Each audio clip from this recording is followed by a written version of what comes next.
여러분 안녕하세요. 하나님께서 오늘도 우리에게 새로운 한 날을 허락하셨습니다. 오늘 우리에게 주어진 이 하루를 건강하게 또 거룩하게 살 수 있었으면 좋겠습니다. 우리 모두 그렇게 살 수 있도록 함께 기도합시다. 자, 그러면 하나님께 우리의 신앙을 고백하면서 이 예배를 시작하겠습니다. 나는 전능하신 아버지 하나님, 천지의 창조주를 믿습니다. 나는 그의 유일하신 아들 우리 주 예수 그리스도를 믿습니다. 그는 성령으로 잉태되어 동정녀 마리아에게서 나시고 본디오 빌라도에게 고난을 받아 십자가에 못 박혀 죽으시고 장사된 지 사흘 만에 죽은 자 가운데서 다시 살아나셨으며 하늘에 오르시어 전능하신 아버지 하나님 우편에 앉아 계시다가 거기로부터 살아있는 자와 죽은 자를 심판하러 오십니다. 나는 성령을 믿으며 거룩한 공교회와 성도의 교제와 죄를 용서받는 것과 몸의 부활과 영생을 믿습니다. 아멘. 찬송가 94장, 옛날 찬송가는 102장입니다. 주 예수보다 더 귀한 것은 없네. 우리 1절만 부르겠습니다. 94장 혹은 102장입니다.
이 시간 우리 같이 기도하겠습니다. 오늘 하루의 삶을 하나님께 의탁하며 또 우리 예배를 하나님 받아주시기를 간청하는 기도를 이 시간 같이 드리겠습니다.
하나님, 오늘도 우리에게 새로운 한날을 허락해 주셔서 감사를 드립니다.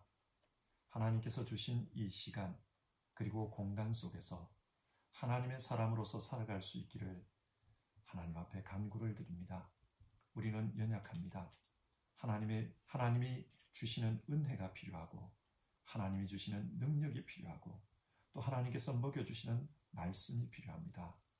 우리에게 공급해 주셔서 오늘 하루도 하나님께 영광을 돌리며 사는 우리 모두 되게 하여 주시옵소서.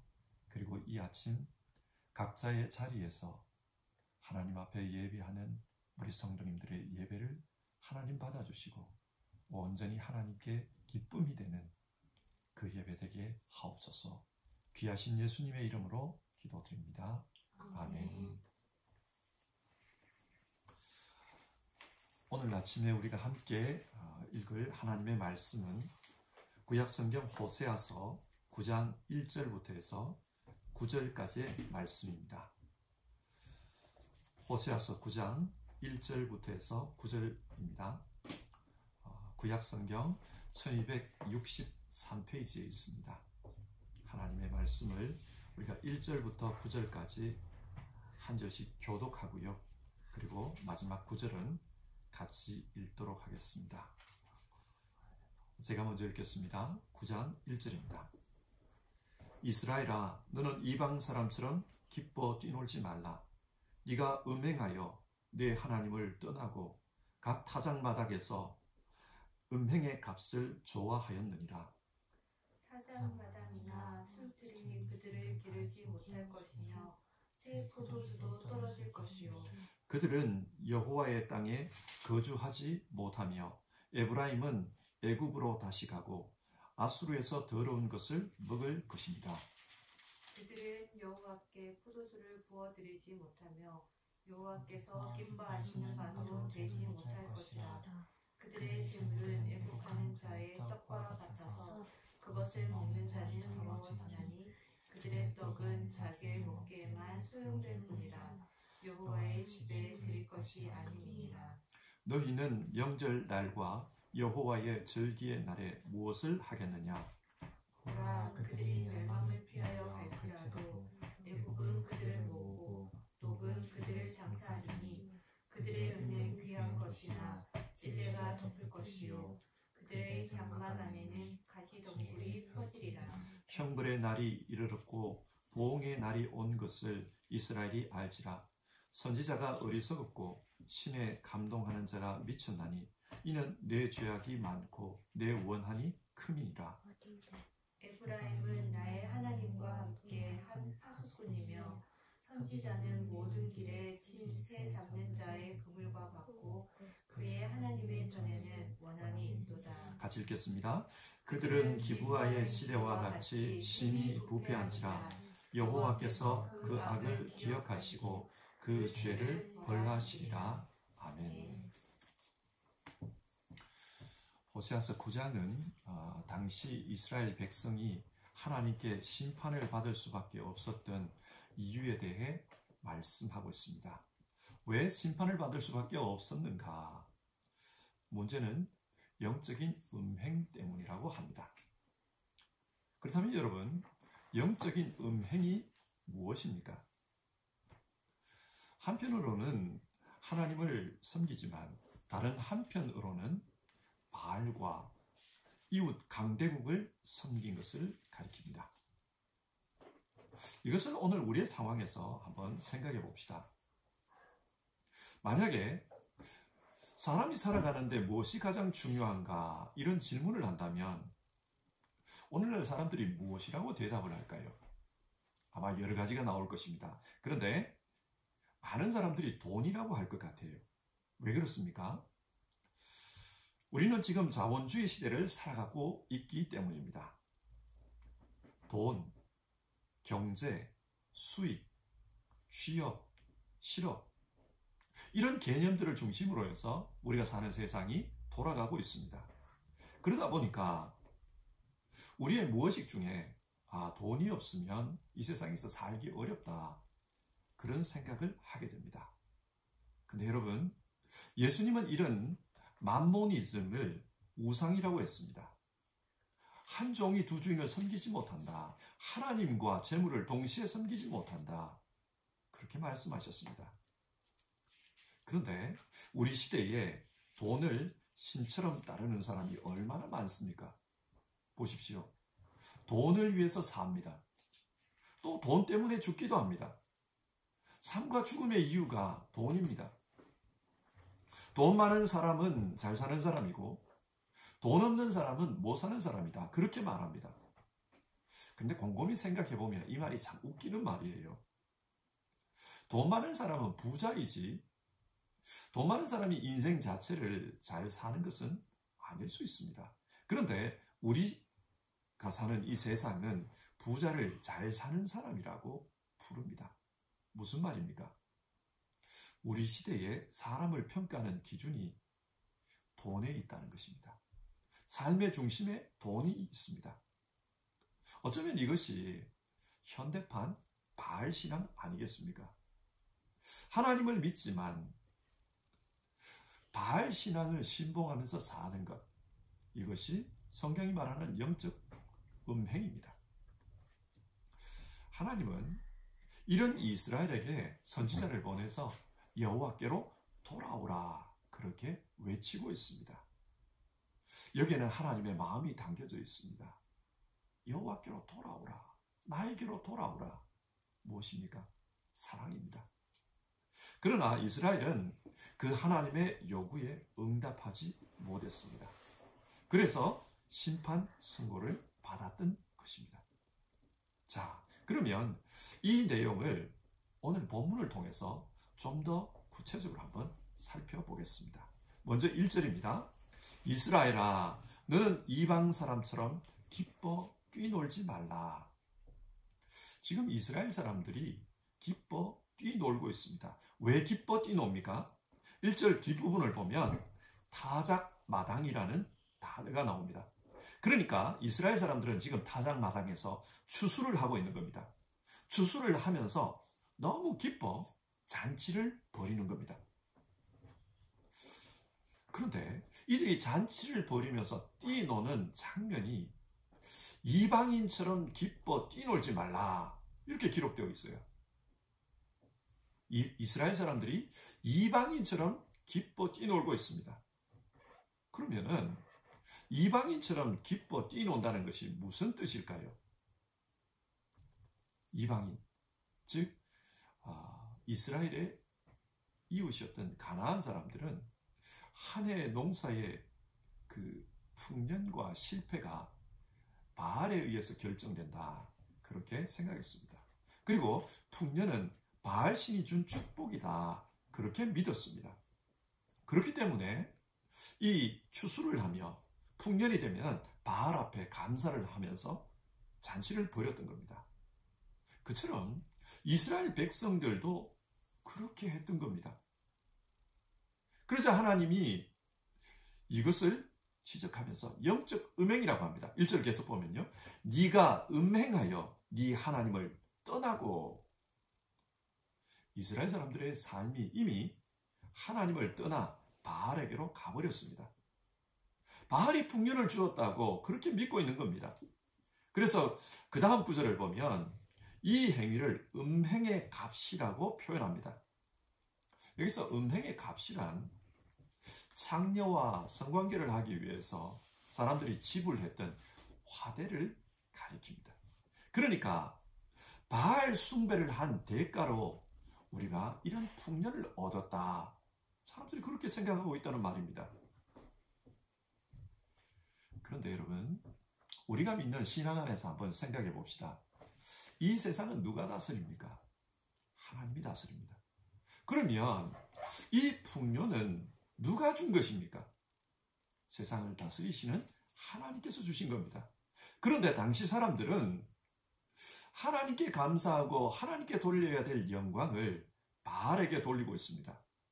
왜 그렇습니까? 오늘 성경은 마음이 하나님을 이미 떠났다는 거예요. 네가 음행하여 네 하나님을 떠나고 마음이 이미 하나님을 떠나버렸기 때문입니다.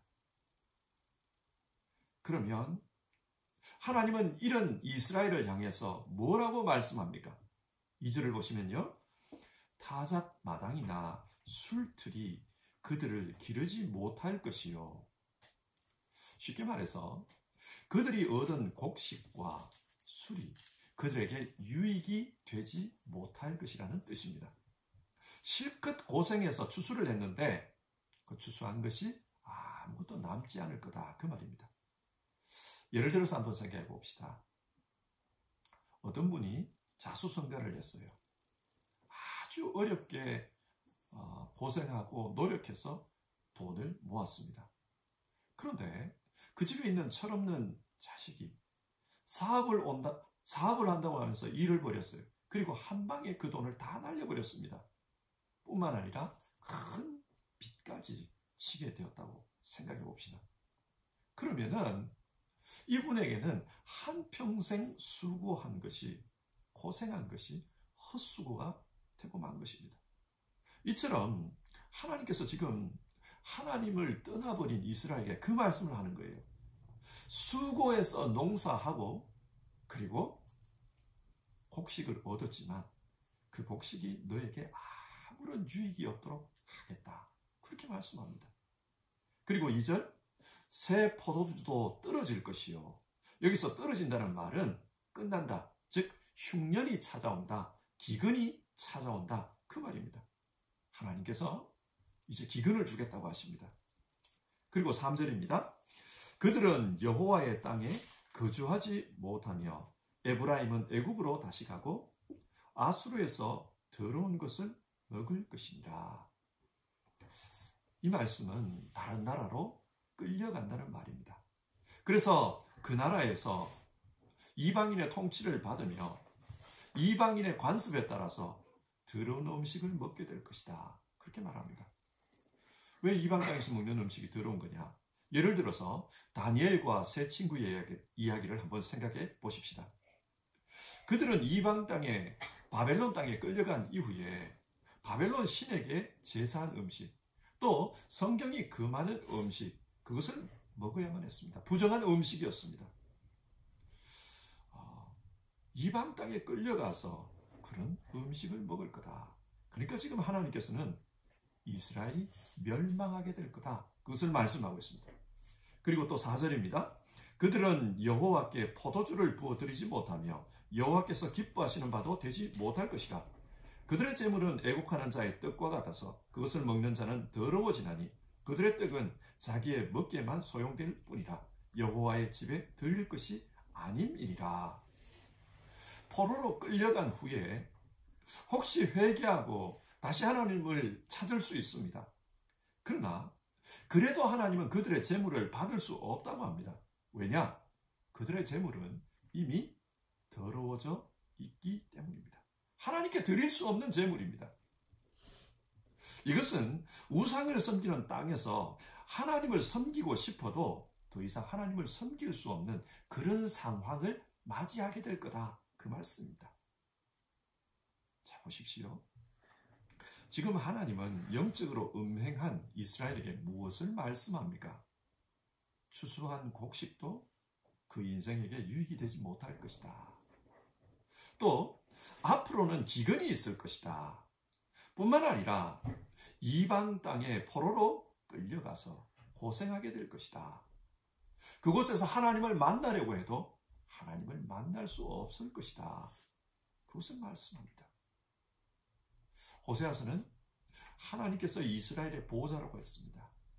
호세아가 고멜의 남편이듯이 하나님께서 이스라엘의 남편, 즉 보호자입니다. 그런데 앞으로는 그런 보호자가 되지 않겠다는 말씀입니다. 그러다 보니까 5절, 너희는 명절날과 여호와의 절기의 날에 무엇을 하겠느냐? 이 말씀이 무슨 뜻이냐면 큰 기근이 닥쳐와서 하나님 앞에 명절과 절기를 지키려고 해도 드릴 재물이 없다는 거예요. 아무것도 없습니다. 그러니까 큰 어려움, 큰 기근을 겪게 되는 겁니다. 또 6절입니다. 보라, 그들이 멸망을 피하여 갈지라도 애굽은 그들을 모으고 노브는 그들을 장살이니 그들의 은은 귀한 것이나 찔레가 덮을 것이요 그들의 장막 안에는 가시등굴이 퍼지리라. 나라가 기울어 버렸어요. 나라가 기울어 가지고 이제 살기 위해서 이렇게 저렇게 도망을 갑니다. 어떤 사람은 마치 기근이 들었을 때 아브라함이 혹은 야곱이 이집트로 피난 갔던 것처럼 그렇게 이집트로 도망을 간다는 거예요. 그런데 그 이집트에 갔을 때 어떤 상황인가? 애굽은 모으고 놉은 장사이라. 여기서 놉은 이 당시 애굽의 수도였던 멤피스를 가리킵니다. 그러니까 살기 위해서 도망을 갔는데 그곳에서 팔린다는 겁니다. 팔려요. 그리고 그 땅이 묘지가 된다고 합니다. 사람들이 살기 위해서 갔는데 거기서 죽어요. 또 기근을 면하기 위해서 도망갔는데 그들이 가지고 간 은이 아무런 소용도 없을 것이다. 결국은 이 말은 살기 위해서 이렇게 해도 저렇게 해도 결국은 망할 거다. 하나님께서 모든 길들을 다 막아버릴 거다. 그 말입니다. 자, 그러면 우리가 이런 질문을 해봐야 됩니다. 왜 이스라엘은 이런 상황에 처하게 되었는가? 그들은 하나님의 경고를 듣지 않았기 때문입니다. 하나님은 꾸준히 경고했습니다. 이렇게 영적 행음을 하면은 어려움에 빠진다. 그렇게 하면 안 된다. 하나님께서 계속 경고를 했습니다. 누구를 통했어요? 선지자를 통했습니다. 7절을 보시면은 형벌의 날이 이르렀고 보응의 날이 온 것을 이스라엘이 알지라. 하나님께서 말씀한 거예요. 그 날이 왔다. 선지자를 통해서 말씀했습니다. 그런데 이스라엘은 그 선지자들의 말을 듣지를 않습니다. 7절을 보시면 선지자는 다 어리석었고 신에 감동한 자가 미쳤나니 이는 내 죄악이 많고 내 원한이 큼이니라. 사람들은 하나님이 보낸 선지자를 어리석다 그렇게 평가를 했어요. 다르게 말하면 바보다 그리고 미쳤다 그렇게 말했다는 겁니다. 그렇습니다. 세상의 논리로 살아가는 사람에게 하나님의 말씀이 이렇다. 우리는 이렇게 살아야 된다. 만약 그런 말을 하면 세상 사람들이 뭐라고 할까요? 아마 세상 사람들은 당신은 성경은 아는지 몰라도 세상 물정은 아무것도 모르는 바보다. 그렇게 말할 겁니다. 세상 사람들 눈에는 하나님 말씀 붙들고 사는 게 무식하게 보일 것입니다. 또 하나님의 영에 감동되어서 살아가는 사람, 성령의 인도를 따라 살아가는 사람, 그 사람을 미쳤다 그렇게 말한다는 겁니다. 사도행전을 보면 바울이 헤롯 왕 앞에서 하나님의 복음을 설명합니다. 그러자 헤롯이 뭐라고 말합니까? 바울아, 너의 그 많은 지식이 너를 미치게 하였도다. 한마디로 말해서 헛소리하지 말라는 뜻입니다. 세상의 논리를 기준으로 삼고 사는 사람에게 하나님의 논리는 미친 것, 어리석은 것으로 느껴질 수 있습니다. 사람들이 왜 이렇게 느끼는가? 성경은 사람들의 그 마음 뿌리에 하나님에 대한 원한, 적개심이 있다고 합니다. 7절 보면 이는 내 죄악이 많고 내 원한이 크기 때문이라. 여기서 원한은 적개심입니다.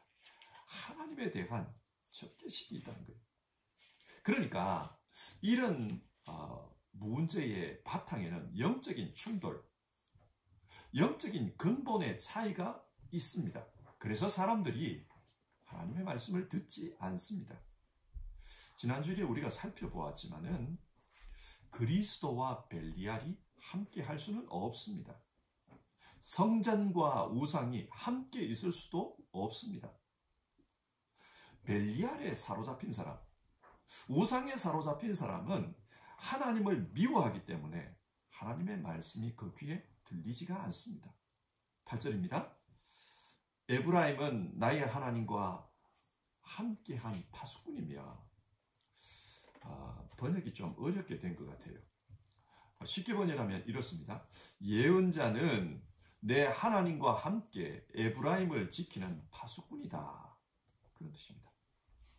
하나님께서는 영적 행음을 하는 이 이스라엘에게 선지자를 파수꾼으로 보낸 겁니다. 파수꾼이 뭐 하는 사람입니까?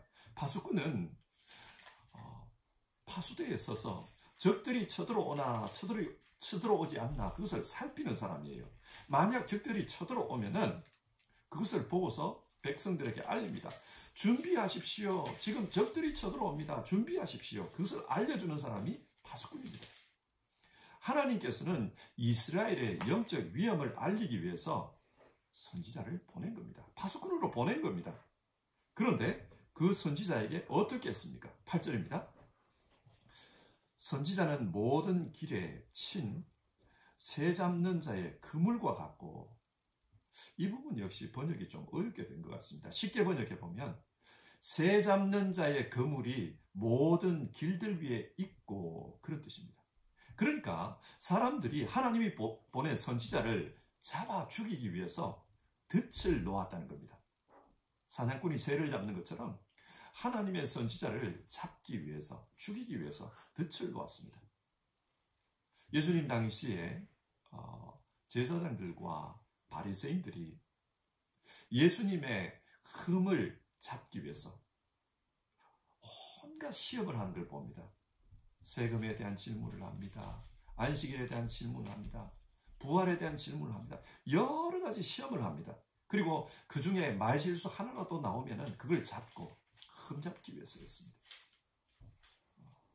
지금 이 당시에 이스라엘 사람들이 선지자에게 그렇게 했습니다. 그래서 이들은 하나님의 경고를 듣지 않았습니다. 실제로 그렇습니다. 우리 일상에서도 보면요, 내가 싫어하는 사람이 있어요. 그런데 그 사람이 바른 말을 했다고 합시다.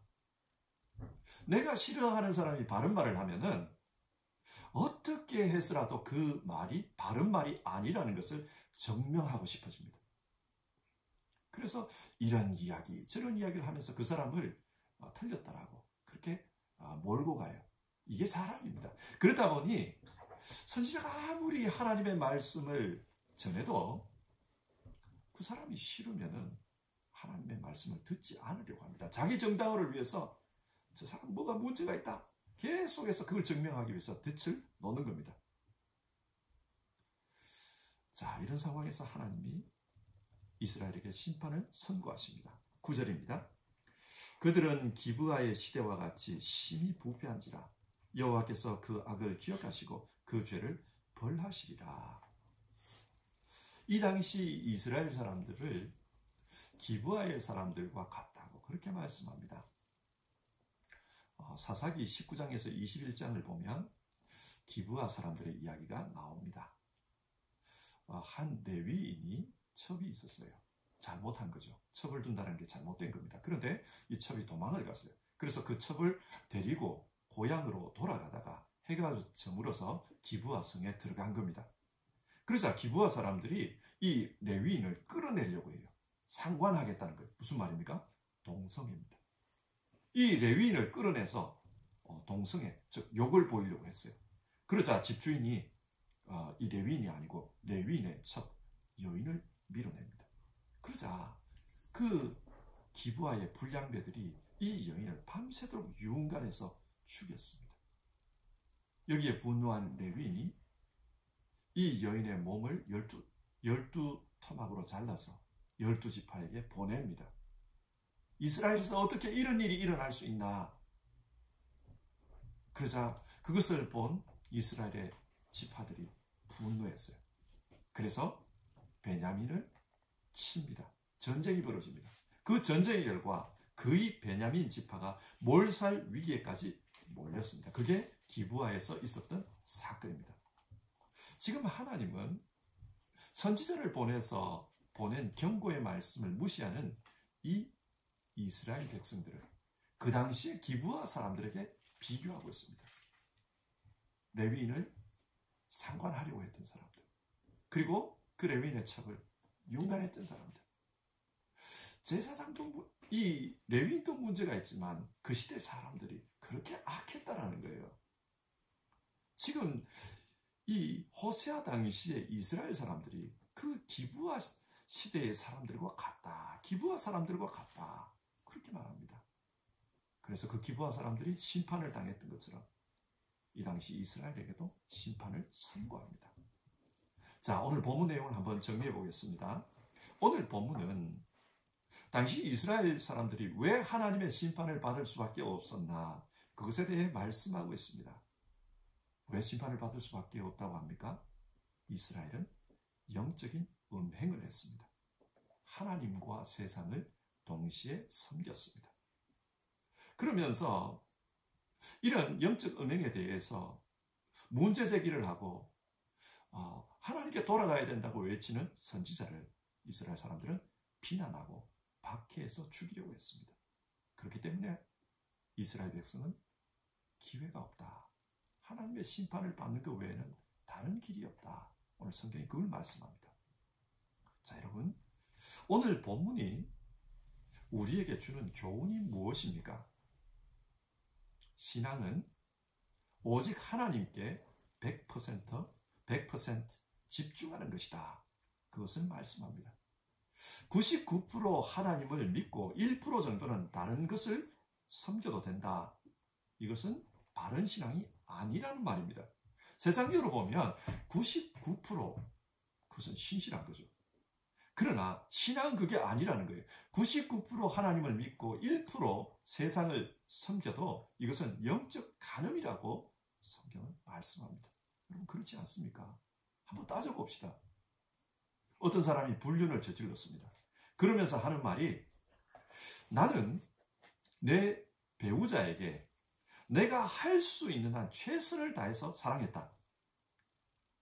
내게 문제는 다른 사람을 사랑한 것이 문제이지 내 배우자를 나는 사랑 안 한 게 아니다. 그 사람에게 내가 줄 수 있는 사랑 다 줬다. 나는 그런 말을 한다고 합시다. 여러분 이 말을 들으면은 그 사람의 배우자는 뭐라고 해야 합니까? 그래요. 내가 생각해봐도 당신은 나한테 할 만큼 했어요. 그 정도면 충분히 할 만큼 했습니다. 그리고 그렇게 한 이후에 다른 사람을 사랑한 거니까 남는 사랑을 나누어 준 거니까 뭐 그럴 수 있어요. 이렇게 말할 사람이 있을까요? 저는 없다고 생각합니다. 마찬가지입니다. 신앙은 100% 하나님께 집중하는 겁니다. 물론 하나님께 집중을 해도 내 신앙이 부족할 수 있어요. 그러나 적어도 신앙의 대상은 하나님만이어야 합니다. 우리가 사는 시대 신경 써야 할 게 참 많습니다. 그리고 관심을 가져야 할 부분도 참 많습니다. 또 배워야 할 부분도 참 많습니다. 그러다 보니까 우리 삶이 좀 분열돼요. 이것도 신경 써야 하고 저것도 신경 써야 하고 또 이것도 관심 가져야 되고 저것도 관심 가져야 되고. 그러나 여러분 우리의 마음이 이렇게 여러 가지에 관심이 간다 할지라도 신앙이 분열되어서는 안 됩니다. 세상 속에서 열심히 살아야 하지만은 세상이 믿음의 대상이 되어서는 안 됩니다. 내가 세상에서 열심히 섬겨야 하지만은 그러나 내 신앙의 섬김의 대상이 세상이 되어서는 안 됩니다. 우리는 세상에서 열심히 배워야 합니다. 그러나 내 삶의 가치관이 세상이 되어서는 안 됩니다. 나는 세상을 열심히 살려고 노력해야 합니다. 그러나 내 삶의 중심이 세상이 되어서는 안 됩니다. 세상 것은 살아가는 도구가 되어야지 삶의 목적이 되어서는 안 됩니다. 여러분, 하나님 한 분만을 섬기는 신앙으로 삽시다. 그렇게 살면 세상은 우리를 바보라고 할 수도 있습니다. 하나님의 말씀을 따라 또 성령의 인도하심을 따라 살면은 사람들이 미쳤다고 할 수도 있습니다. 그러나 오늘 성경은 그래도 하나님 한 분만을 믿고 따라가는 것, 그게 참된 신앙이라고 우리에게 가르쳐 줍니다. 오늘도 하나님 말씀 붙들고 그렇게 우리가 하나님 생각하면서 살았으면 좋겠습니다. 세상 속에서 여러 가지 일을 해야 되지만 내 중심에는 하나님, 내 가치관에는 하나님이 분명하게 서 있기를 바랍니다. 그러면 하나님께서 그 사람을 도와주십니다. 뿐만 아니라 이 세상 속에서 지켜주시고 또 하나님께서 인도해 주실 것입니다. 우리 같이 찬송하고 기도하는 시간 가져봅시다. 322장입니다. 세상의 헛된 신을 버리고 322장, 옛날 찬송가는 355 7장입니다. 우리 1절 부르고 같이 기도하겠습니다.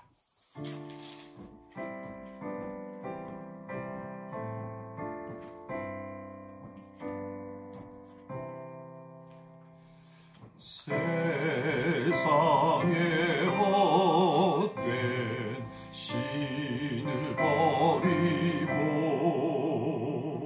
하나님 이름 높여 기리세 온 천하 백성 모두 나와서 다 같이 하나님만 섬기세. 자, 이 시간 우리 같이 기도하겠습니다. 오늘 살펴본 하나님 말씀 생각하면서 우리 기도합시다. 호세아 선지자는 정말 피 끓는 마음으로 우리 여호와께로 돌아가야 합니다. 이렇게 살면 안 됩니다. 그렇게 이스라엘 백성들에게 호소했습니다. 그러나 이스라엘 백성들은 그 선지자의 호소를 듣지 않았어요. 이들은 하나님을 섬기지만 동시에 세상을 섬겼습니다. 바알을 섬기고 강대국을 섬겼습니다. 그런 세상의 논리를 쫓아가다 보니까 하나님의 말씀이 어리석게 느껴졌어요. 그리고 하나님의 말씀에 따라 사는 것을 미쳤다 그렇게 말했습니다. 하나님은 이스라엘이 돌아오기를 원했습니다. 그래서 경고를 보냅니다. 그 땅에 기근을 보냈고요.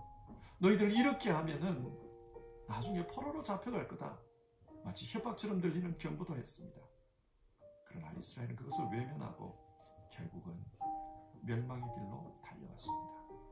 여러분, 본문이 우리에게 주는 교훈은 하나님을 믿고 하나님 한 분만을 믿고 또 하나님 말씀 붙들고 그 하나님과 함께 살아가는 것이 진짜 신앙이다.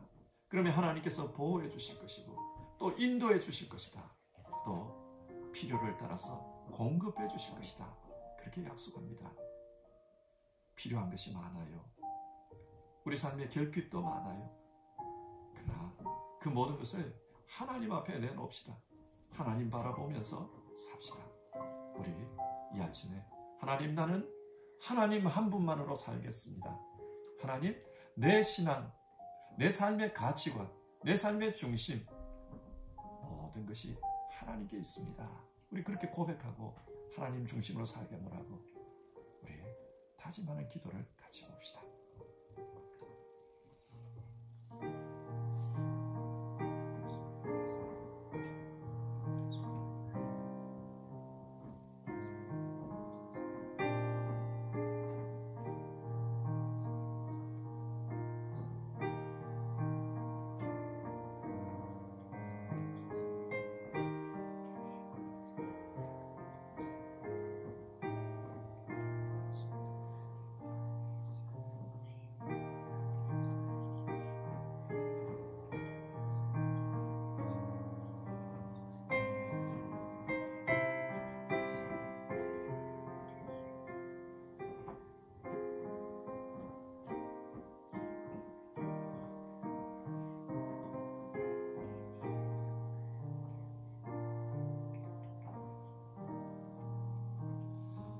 하나님 아버지, 오늘 호세아서의 말씀을 통해 우리가 어떻게 신앙해야 하고 또 지금 우리의 신앙은 어떠한 상태인지를 살펴볼 수 있는 그런 기회를 가졌습니다. 하나님만을 섬기는 것이 우리가 살아가는 삶의 길이다. 성경은 그렇게 말씀합니다. 왜냐하면 우리 모두는 하나님의 사람이기 때문입니다. 하나님, 우리를 자녀로 선택해 주셨고 하나님 백성으로 살게 해주셨는데 하나님만을 100% 하나님만을 믿고 의지하며 사는 우리 되게 하여 주시옵소서. 세상 속에서 열심히 사는 것과 하나님을 섬기는 것, 이걸 혼돈하지 않게 하옵소서.